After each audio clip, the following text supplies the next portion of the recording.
റഷ്യയിൽ സുനാമി 3 മുതൽ 4 മീറ്റർ വരെ ഉയരത്തിൽ തിരമാലകൾ കാംചാട്ക തീരപ്രദേശത്ത് സുനാമി ആഞ്ഞടിച്ചു. റിക്ടർ സ്കെയിലിൽ 8.8 തീവ്രത രേഖപ്പെടുത്തിയ ഭൂചലനം അനുഭവപ്പെട്ടതിനെ തുടർന്നാണ് സുനാമി ഉണ്ടായിരിക്കുന്നത്. അതേസമയം തന്നെ ജപ്പാനിലും ഹൊക്കൈഡോയിലും ദ്വീപിലും സുനാമി എന്ന വിവരം കൂടി ഉണ്ട്. അമേരിക്കയിലും സുനാമി മുന്നറിയിപ്പുണ്ട്.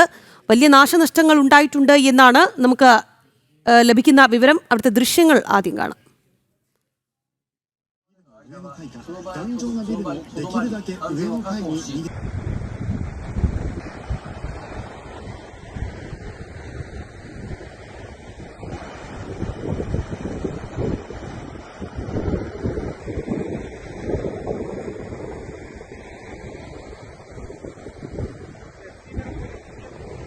ുമായി ഐസൻ ജോസ് ഉണ്ട്. ഐസൻ, ഭയാനകമായ ദൃശ്യങ്ങളാണ്.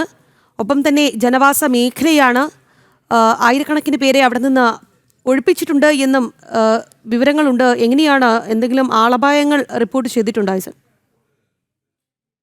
ഇതുവരെ ആളപായമുള്ളതായുള്ള റിപ്പോർട്ടുകൾ ഇതുവരെ പുറത്തു വന്നിട്ടില്ല. അന്താരാഷ്ട്ര മാധ്യമങ്ങളൊന്നും അത്തരത്തിലുള്ള സ്ഥിരീകരണങ്ങൾ ഇതുവരെ നൽകിയിട്ടില്ല. പക്ഷേ ആളപായങ്ങൾ ഉണ്ടായിട്ടില്ല എന്ന് തീർത്ത് പറയാൻ സാധിക്കാത്ത ഒരു സാഹചര്യം തന്നെയാണുള്ളത്. നമുക്കറിയാവുന്നതാണ്, കാംചാട്കയിൽ, അതായത് റഷ്യൻ തീരപ്രദേശത്ത് വൻതോതിലുള്ളൊരു ഭൂകമ്പമാണ് ഉണ്ടായത്. നേരത്തെ അത് 8.7 റിക്ടറാണ് രേഖപ്പെടുത്തിയതെങ്കിൽ വീണ്ടും റിവ്യൂഡ് റിക്ടറിൽ അത് 8.8 രേഖപ്പെടുത്തി എന്ന റിപ്പോർട്ടുകൾ പുറത്തു വന്നിരുന്നു. അതിൽ നിന്ന് തന്നെ നമുക്ക് മനസ്സിലാക്കാൻ സാധിക്കും, 8-നപ്പുറമുള്ള ഭൂകമ്പങ്ങൾ അതിതീവ്ര ഭൂകമ്പങ്ങളാണ്. 8 തന്നെ അതീവ ഗുരുതരമായ ആഘാതങ്ങൾ സൃഷ്ടിക്കുന്ന ഭൂകമ്പമാണ് എന്നതൊരു യാഥാർത്ഥ്യം തന്നെയാണ്. അപ്പോൾ അതുകൊണ്ട് തന്നെ 8.8 റിക്ടർ എന്ന് പറയുമ്പോൾ വൻതോതിലുള്ളൊരു ഭൂകമ്പം തന്നെയാണ് ഉണ്ടായിരിക്കുന്നത്. ഇതിൻ്റെ ഭാഗമായി വലിയ തോതിൽ സമുദ്രത്തിലെല്ലാം തന്നെ വലിയ ആഘാതങ്ങളും ഉലച്ചിലുകളും എല്ലാം തന്നെ ഉണ്ടായിട്ടുണ്ട്.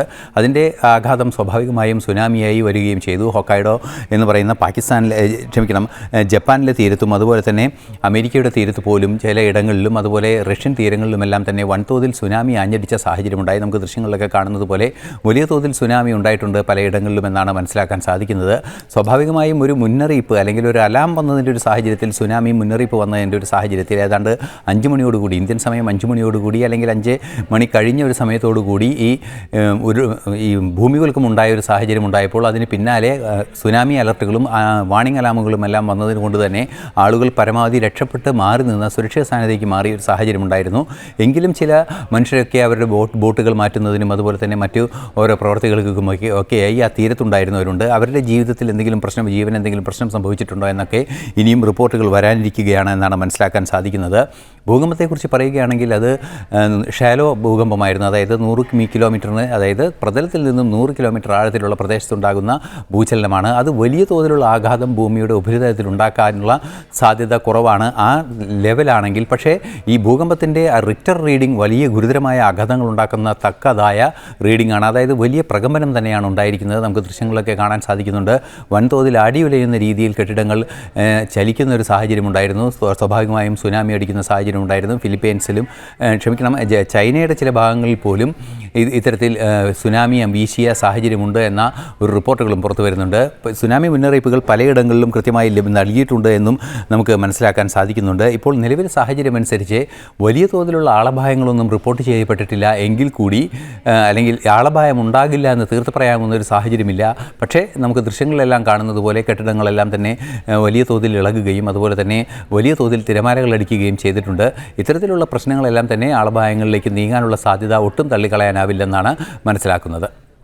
റഷ്യയിലും ജപ്പാനിലും സുനാമി എന്ന വാർത്തയാണ് പുറത്ത് വരുന്നത്. 3 മുതൽ 4 മീറ്റർ വരെ ഉയരത്തിൽ തിരമാലകൾ കാംചാട്ക തീരപ്രദേശത്ത് ആഞ്ഞടിച്ചിട്ടുണ്ട്. റിക്ടർ സ്കെയിലിൽ 8.8 തീവ്രത രേഖപ്പെടുത്തിയ ഭൂചലനം ഇന്ന് റഷ്യയിൽ അനുഭവപ്പെട്ടിരുന്നു. തുടർന്നാണ് സുനാമി മുന്നറിയിപ്പുണ്ടായതും പിന്നീട് തിരമാലകൾ ആഞ്ഞ് അടിച്ചതും.